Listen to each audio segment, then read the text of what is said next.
बिबट्या झाला रे, बिबट्या झाला.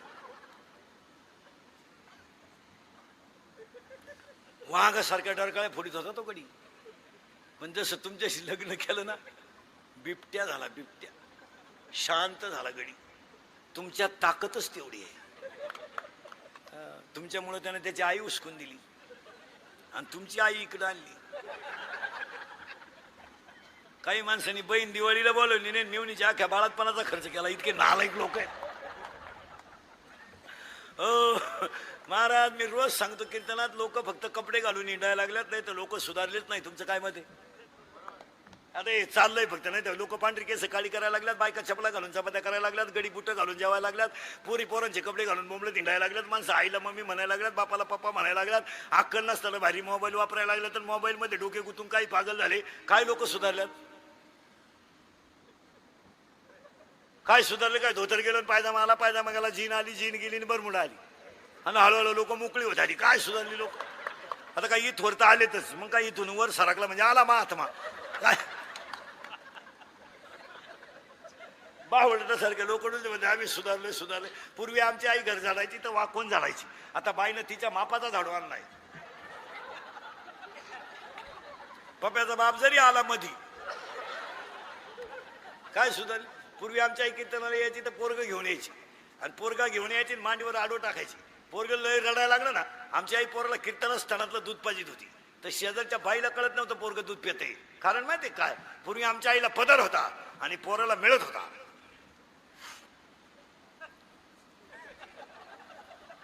आता पोराची आई जीन पॅन्ट आणि टी शर्ट घालते, कुठं झाकायचं पोर? आणि त्या पोरानं घाई घाई प्यायचं कसं? समजा प्यायचं काय चाललं? आता कीर्तनात बसलेले सगळे पुढारी लोक मला उत्तर द्या. तुम्हाला जर वृद्धाश्रमाच्या उद्घाटनाला रिबीन कापाय बोलावलं तर तुम्ही भाषण काय करणार?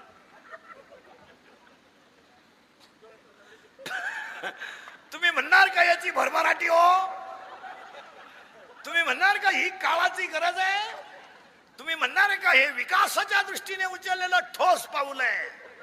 वृद्धाश्रमाच्या उद्घाटनाला जर कधी गेले तर एकच भाषण करा, जितक्या जोरात सुरू केला तितक्या जोरात बंद करा. जितक्या जोरात वृद्धाश्रम सुरू केला, महाराष्ट्र ही 96 कोळी शिवाजी संभाजीची माती आहे, आभार गाभार माती नाही. ऐ ऐ ऐ हे खानदान रक्त आहे, खानदान. ऐ ही 90 पिऊन लग्नात असणार रक्त नाहीये. बाई वाड्याव या राहतो भाड्याच्या घरातून, बाईला वाड्यावर बोलली. सोनू तुझा माझ्यावर भरोसा नाही का? सोनूच आहे तुझ्यावर, पण तुझ्या बापाचा नाही ना त्यावर. मला आमदार झाल्यासारखं वाटतंय. चेन वर चेडीची वर चेन, चेडीला चेन नाही ना आमदार व्हायला निघलाय. हे वाक्य कसं आहे? का वाक्य सांगा तुम्हाला. हे रक्त कसं आहे माहिती तुम्हाला? हे बुटाची पॉलिश करून जगणार रक्त आहे, बुट चाटून जगणार रक्त नाही. हे बुटाची पॉलिश करून जगणार रक्त आहे, बुट चाटून जगणार रक्त नाही. हे रक्ताचा नियम माहिती आहे का? राजे राजम तोफेचा आवाज नाही तोपर्यंत हा फाशी खंडित आहे. जेव्हा कोपेचा आवाज येत नाही तोपर्यंत हा फाशी खंडित आहे. आईसाहेब आईसाहेब जनतेच्या पोशिंद्यानं लढायला जावं आणि मी माझ्या मुलाच्या लग्नात तुरा काढून मिरवावं हे माझ्या रक्तात बसत नाही. आणि लग्न कोंडाण्याचे मग लग्न राहायचे. हे गोवा खाऊन थोबाड सडवणारं रक्त नाहीये. हे 90 पिऊन म्हाताऱ्याला धडकी देणार रक्त नाहीये. हे रक्त डीजे पुढे नाचणार रक्त नाहीये. हे रक्त कसं आहे?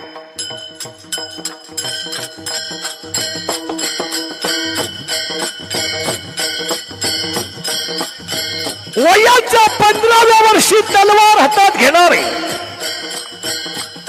वयाच्या 15व्या वर्षी तलवार हातात घेणारे, वयाच्या 27व्या वर्षी अफजल खानाला मारणारे, वयाच्या 15व्या वर्षी तलवार हातात घेणारे, वयाच्या 27व्या वर्षी अफजल खानाला मारणारे, वयाच्या 51 वर्ष जगणारे आणि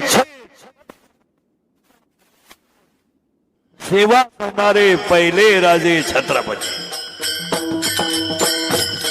हे रक्त आहे. हे रक्त कसं आहे? स्वतःच्या बोटातलं रक्त भवानी मातेला अर्पण करून 16व्या वेळची स्वराज्याची स्थापना करणारं रक्त आहे.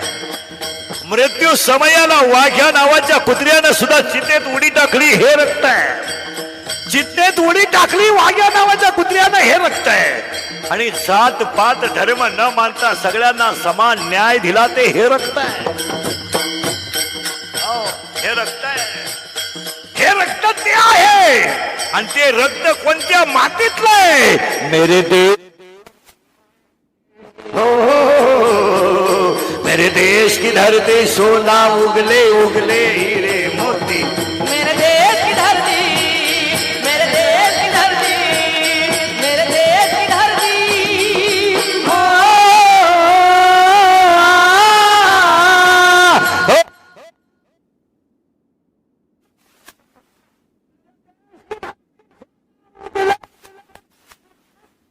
मेरे देश की धरती, मेरे देश की धरती, मेरे देश की धरती.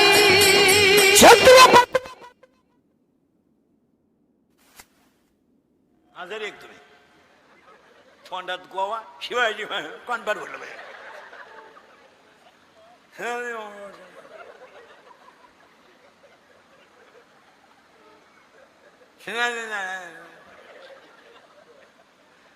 वाघ फाडला तर संभाजीनं. वाघ गोवा नाही. वाघ म्हणजे आपले वाघ नाही. आपल्या पाचच्या पुढं वाघ.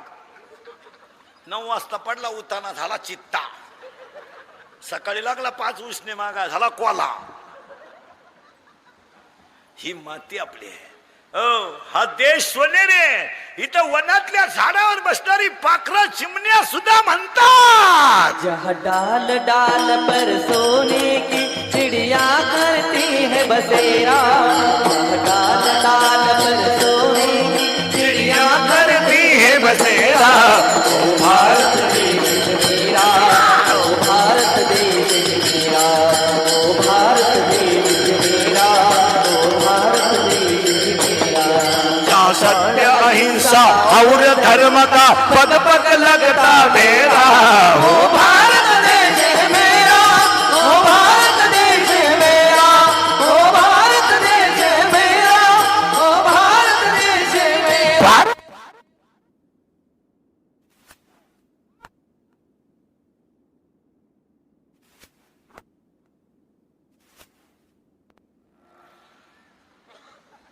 डोकं लावायचं नाही. आपलं कीर्तन ऐकून गेलो 2-4 दिवस सुधरत नाही माणसाला. काही बधीर होतो तो. बधीर एकटाच हसतो घरी गेलो होतो. आणि त्याला 6 महिने 8 बीपी येत नाही. त्यानं डॉक्टरकडे जायचं नाही. ते पैसे माल देऊन टाकायचे आणि हसत जा. सगळ्या रोगावर एकच औषधी. हसत नाही लोक. बधीर झाले. बधीर. पूर्वी तरी लोक हसायचे. आता त्या मोबाईल मुळे कोणी बोलतही नाही. कानात वायरी. गाडी आली बी न गेली. आता तर नवीनच आयटम आला. नुसतं असंच करते रस्त्याला.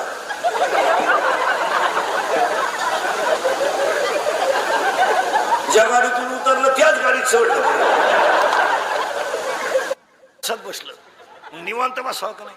कानात वायरी. नुसतं झुलायचं. संडासच वाहिलं. मग त्याने मोबाईल मध्येच गाणं बदलावलं. एक बार आजा आजा आजा. तरी संडासला वाई ना. मग त्यानं दुसरं गाणं लावलं. मेरे सपनों की रानी कब आएगी. सावध राहा. आणि थोडं पुढं सरकं होतं. तुम्ही मला पुढं नेताच का आम्हाला. तुम्हाला मी तिथंच बुंगवणार आहे. ज्ञान असावं पण आतलं असावं. त्या ज्ञानाला ग नको. आणि दुसरी गोष्ट चिंता करायची काही कारण नाही. देव ठरविल तसं राहावं. निवांत राहायचं. काही एक दिवस जायचंच. उगाच टेन्शन घेऊन इथं येऊन असं बसतो कीर्तनाला. रिलॅक्स. कोण दिवस येईल काय सांग नाही. देहाचा काय गॅरंटी का महाराजाची. एक दिवस जायचं त्यांना चिंता करायची नाही. अभंगातला दुसरा मुद्दा संपला आणि अभंगातला तिसरा मुद्दा. आज कीर्तनाला सुरुवात. आज भव्य अभिष्टचिंतन सोहळा कार्यक्रमाचे आयोजक संयोजक, आजच्या कार्यक्रमाचे आयोजक संयोजक आणि सगळ्यांच्या वतीनं मारुतीराव गायकर यांच्या 60व्या जन्मदिवसाच्या अभिष्टचिंतनाच्या कार्यक्रमाचे आयोजक संयोजक आमचे मित्र गुरुनाथ महाराज, गायक वादक गुणीजन, स्टेजवरील उपस्थित मांडेवर, मंडपवाले, माईक सिस्टीवाले सगळ्यांच्या वतीनं गायकर साहेबांच्या 60व्या अभिष्टचिंतनाच्या कीर्तनाला सुरुवात. तुम्ही म्हणाला आतापर्यंत चाललं काय होतं? आतापर्यंत दोनच गोष्टी झाल्यात, ज्ञान ज्ञान आतलं असावं आणि चिंता करायची नाही. आपण साहेबांच्या अभिष्ट गायकर साहेबांच्या अभिष्टचिंतनाला सुरुवात करताना 60व्या वाढदिवसाला इंदुरीकडचं कीर्तन आहे म्हणजे त्या माणसाला 100 वर्ष बेव नाही. पहिलं वाक्य. दुसरं वाक्य वाढदिवसाच्या कीर्तनाचे 2-4 वाक्य महत्वाचे सांगतो. गायकर साहेबांच्या 60व्या वाढदिवसाला त्यांच्या घरातले सगळे कुटुंब परिवार, गायक वादक गुणीजन, त्यांची मुलं बाळ, सगळं धनसंपत्ती ऐश्वर्य उदंड लावं आणि सगळे मिळून आपण देवाकडे आज एक प्रार्थना करू. महिला पुरुषांनी सगळ्यांनी 5 गोष्टी देवाकडे आज मागायच्या आणि अभंगाला सुरुवात करायची.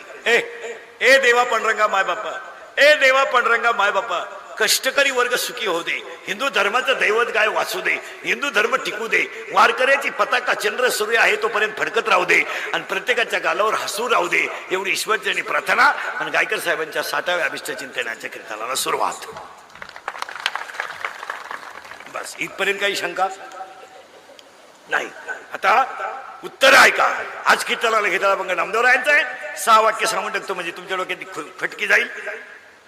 देवाला जीव घालणारे संत नामदेव महाराज, देवाशी बोलणारे संत नामदेव महाराज, ज्यांच्या कीर्तनात देव नाचला ते नामदेव महाराज, ज्यांच्या कीर्तनात मंदिर फिरलं ते नामदेव महाराज, ज्यांच्या कीर्तनात मेलेली गाय जिवंत झाली ते नामदेव महाराज, आणि ज्यांनी पाण्यात गेल्यावर दगड टाकला तर सोनं करून टाकलं नामदेव महाराज. आणि संत मालिकेमध्ये सगळ्यात जास्त वयाचे संत नामदेव महाराज. आणि आज कीर्तनाला घेतला मंग नामदेव महाराजांचा आहे. नामदेव महाराजांची माहिती संपली. ठोक काम राहत आपल्याकडे, ठोक. पुन्हा त्याला वळवळ नाही करायची. पीठ म्हणलं पीठ. देव बोलला नामदेव महाराज, देव जेवला नामदेव महाराज, मंदिर फिरलं नामदेव महाराज, देव कीर्तनात नाचला नामदेव महाराज, मेलेली गाय जिवंत झाली नामदेव महाराज, देवाला नैवेद्य खाऊ घातला नामदेव महाराज, पाण्यातून दगड काढून त्याचं सोनं केलं नामदेव महाराज, आणि सगळ्यात महत्वाची गोष्ट मंदिरही फिरवलं नामदेव महाराज. आणि संत मालिकेत सगळ्यात जास्त वयाचे संत नामदेव महाराजांचं चरित्र संपलं. बाकीचं तुम्ही घरी गेले वाच वाच. आणि आज कीर्तनाला घेतला मंग नामदेवरायांचा. पुन्हा गायकर साहेबांचे कार्यकर्ते, गायक वादक गुणीजन, त्यांच्या कुटुंबातील त्यांच्या सगळ्या महिला पुरुषांना सगळ्यांना उदंड आयुष्य लाभो, ईश्वरचरणी प्रार्थना. आणि आजच्या कीर्तनाला सुरुवात. आज कीर्तनाला घेतला मंग नामदेवरायांचा आहे. आणि नामदेवरायांच्या अभंगामधून मागायचं आहे, पण काही मागायचं नाही. या दरिद्र्यवाद नाही मागायचं. काय करू देवा, काय करू देवा, पुरीचं लगीन जुळण, जावाई मिळण, भाकर गिळण, भात खाय. काही लोक तर देवाला सांगत काय करू देवा, 5 वर्ष लग्नाला झाले.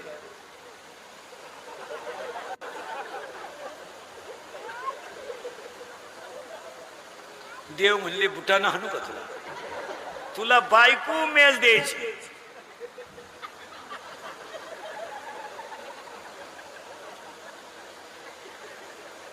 अजून काय काय द्यायचं बाम्या. हे असं मागायचं नाही देवाला. मग मागायचं काय?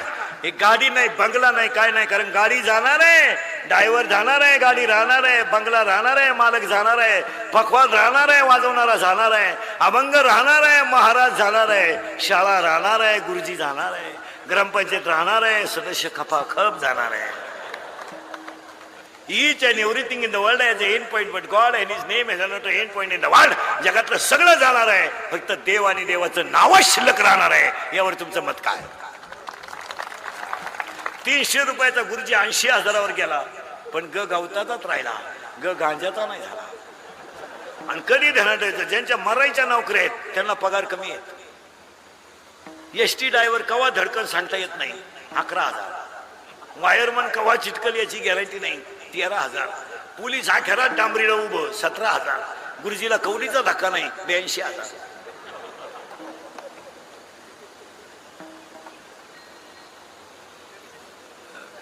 मग देवाकडे मागायचंय तुझं